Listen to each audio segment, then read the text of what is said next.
can come back, but the time is gone.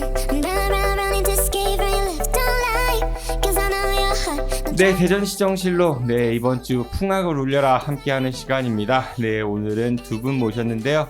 네, 전시 공연 소개해 주시는 월간토마토 이용원 대표 모셨습니다. 어서 오십시오. 네, 안녕하세요. 예, 지난번에 결석하셨습니다. 네, 죄송합니다. 네, 그리고 저는 개인적으로 이분한테 굉장히 기대가 커요. 왜냐면은 박철웅 교수님 좀 굉장히 재미없었는데 박철웅 교수님 잠시 한국을 좀 떠나셨습니다. 그 사이에 대신 그 영화 이야기해 주실 김상은 영화평론가 나오셨습니다. 어서 오십시오. 네, 안녕하세요. 네, 기대가 큽니다. 네, 아닙니다.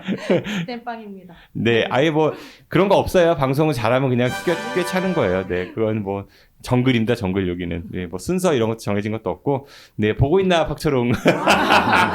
네, 그런 마음으로 하시면 됩니다. 먼저 공연 전시부터 얘기해 보도록 하죠. 이용원 대표님 오늘 어떤 거 소개해 주실 건가요? 네, 오늘 지금 이응로 미술관에서 진행하고 있는 세상과 함께 산다는 것이라는 전시를 소개하려고 했는데요. 네, 하려고 했는데. 그것도 소개해드릴 거고 네.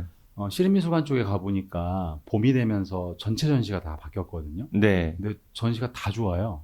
그래서 이응로 미술관 간 김에 옆에 있는 시립미술관하고 열린수장고 전시까지 다 보셨으면 좋겠다고. 가신 김에 바로 옆에 네, 있다니까 그렇죠. 보시면 좋을 것 같고. 이응로 미술관에서는 네, 어떤 거 하고 있는 메인으로 거예요? 소개해드리려고 한 거는 이응로 미술관 전시인데요. 이응로 미술관이 아무래도 그 한 화가를 기리는 전시관이다 보니까 주로 이응로 화백의 작품 중심으로 전시가 이루어졌어요. 그래서 다른 작품들을 볼 기회가 그렇게 흔하지는 않은 편이거든요. 근데 이번에 세상과 함께 산다는 것이라는 주제로 4명의 작가를 섭외를 해서 전시를 기획을 했습니다. 근데 전시 기획의도를 보면 이응로 화백이 생전에 그 고뇌하고 또 고민하고 학습하면서 자신의 어떤 예술 세계를 풀어나갔던 그런 어떤 배경과 시대는 달리하지만 현재를 살아가고 있는 유사한 환경을 가지고 있지 않을까 싶은 작가 4명을 섭외했다라고 소개를 했는데요.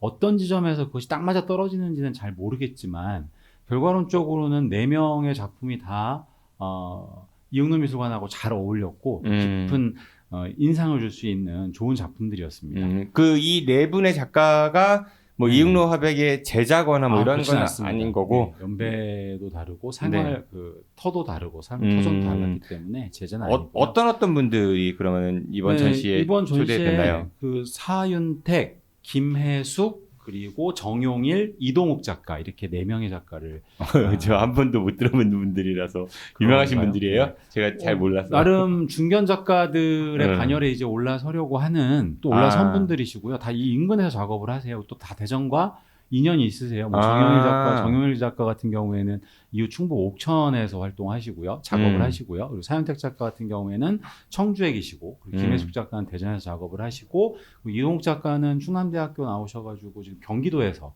작업을 하고 있다고 하더라고요. 그래서 뭐 다 인연은 있으신 분들이고요. 저는 일전에 이제 사윤택 작가에 대한 관심이 좀 있었습니다. 이번에 이 사윤택 작가의 전시를 옥천 사신다는 분? 아니요. 청주에서 작업을 청주 하고 맞아. 계시고요.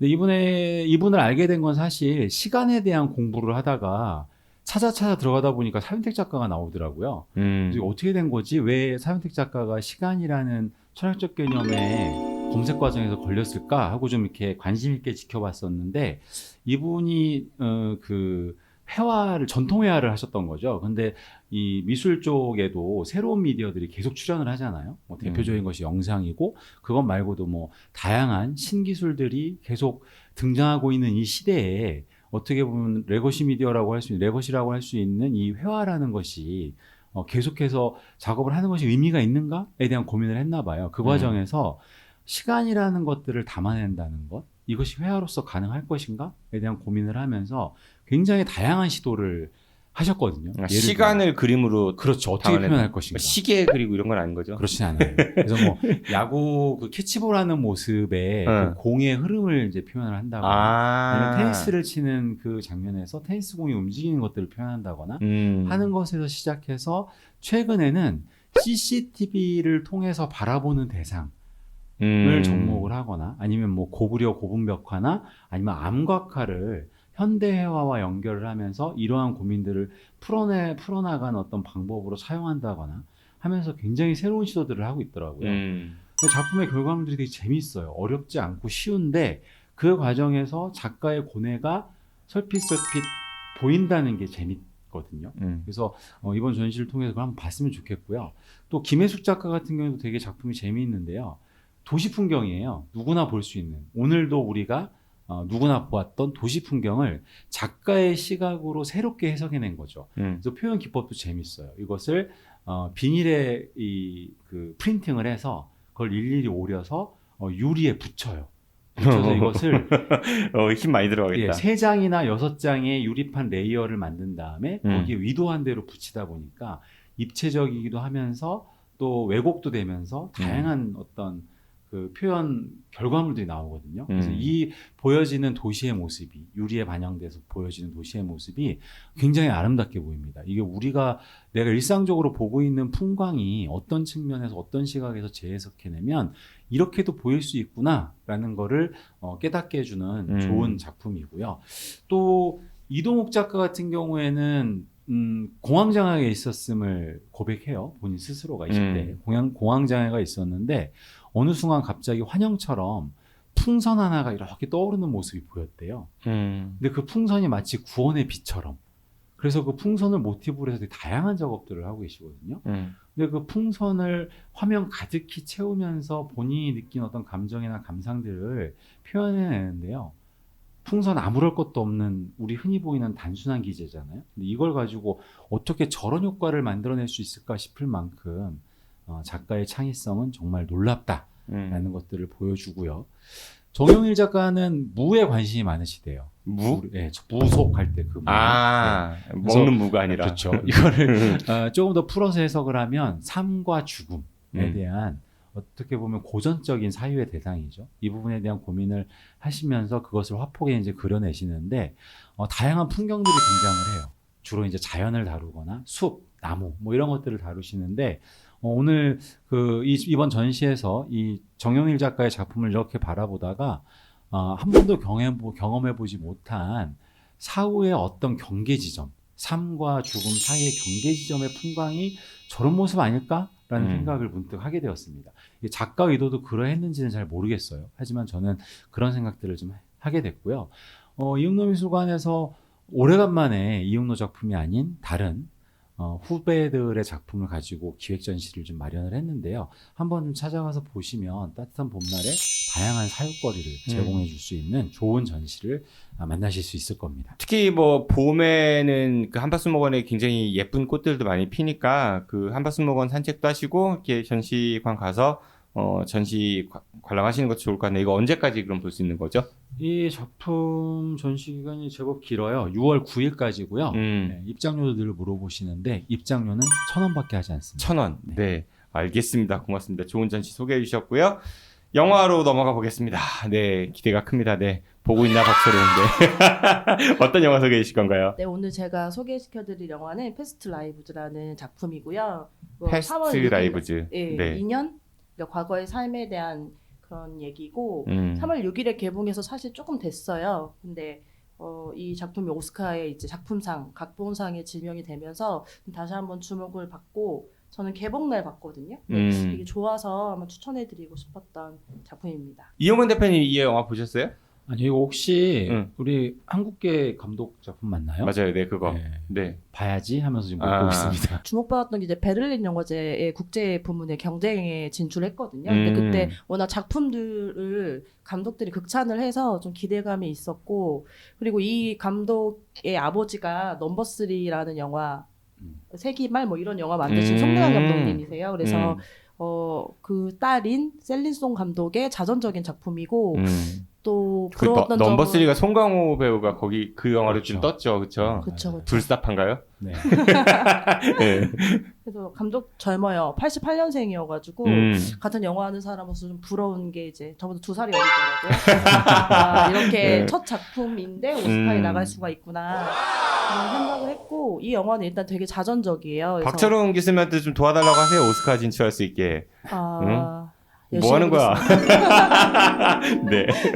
네. 그래서 이 영화 자전적이라는 거는 이제 아버지가 영화 감독이라는 설정, 그다음에 뭐 캐나다로 이미 간 사실, 그다음에 뉴욕으로 이주해서 거기서 연극으로 극작가로 살아가고 있는 것들, 또 남편도 실제로 작가예요. 영화 각본바라서 자기가 겪었던 일을 위주로 해서 그 이민 1.5세대이거든요, 이 감독이. 근데 그 이야기들을 잘 풀어낸 것 같아요. 신선하고 느낌도 좋고 좀 요즘에 장르 영화가 많이 죽었는데 예, 진득한 멜로드라마. 근데 이 영화 우리나라에서는 흥행 굉장히 참패로 가고 있다고 하던데.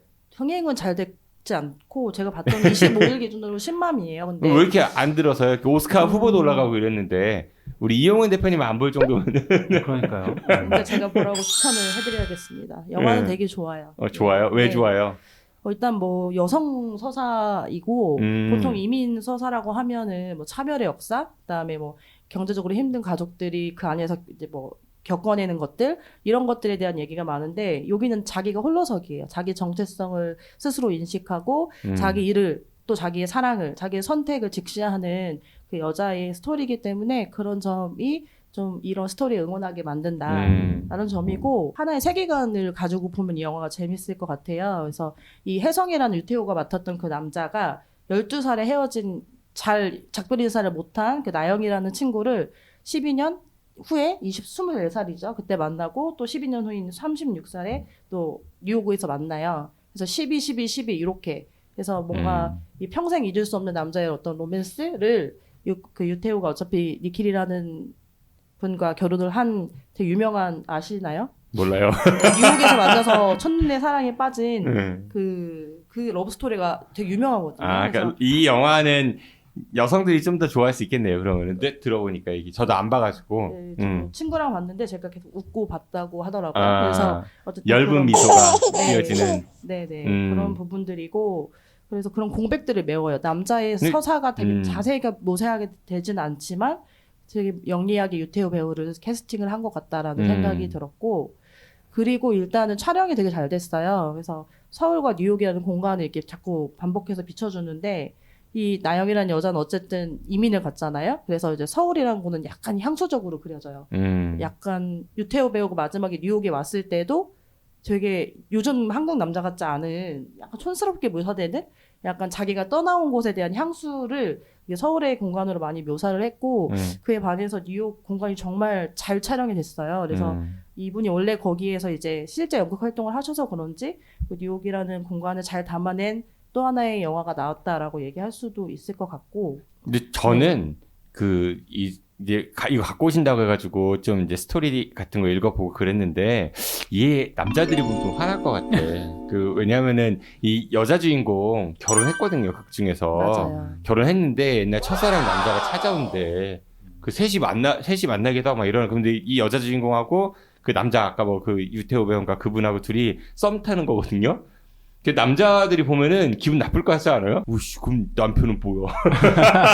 남편은 뭐야? 어? 니 좋다고 왔다는데 내가 못 만나게 할 수는 없잖아. 뭐 이런 대사가 있거든요. 맞아요. 예, 어떻게 생각하세요, 우리 평론가님? 제 시각은. 뭐 근데 자기 부인이 인기 많으면 더 좋은 거 아닌가요? 어떻게 과연 보면 그럴까요? 영화 과연 그럴까요? 이게 멜로드라마 네. 특성상 스포일러가 유출해도 될 것 같아요. 네. 안 돼요. 멜로드라마는 사실 그렇게 간절하게 사랑하는 커플들이 안 되는 구조로 가기 때문에 사실 안 돼서 승리자는 남편이죠. 네. 유태호를 승리자는 남편이다. 네. 그 찾아온 남자가 나와 이렇게 주관적으로 비교했을 때 어떤가? 되게 기죽어 있는 것 같아요, 영화 속에서. 이 한국 남자라고 하는 선이 굵은 그런 남자가 찾아오니까 이 유대계 백인으로 나오거든요. 그 백인이 그 침대에 누워서 되게 길게 대화하는 장면이 있어요.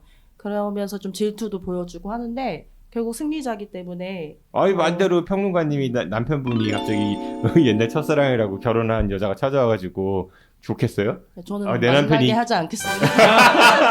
48대 만나는 그 패스트 라이브 2 나오는 거 재밌겠네. 예전에 비포 선라이즈, 비포 선셋 뭐 그런 것처럼 실제 배우들 나와가지고. 근데 감독이 안 만났으면 좋겠대요, 이제는. 아. 인터뷰한 걸 보니까 네. 이렇게까지 했는데 또 만나는 거는 조금 아니다. 그럼 여기서 이번 정리를 다음엔 한다. 그러는 거지 이제 이번에 인연 그러거든. 다음엔 악연 뭐 이런 거.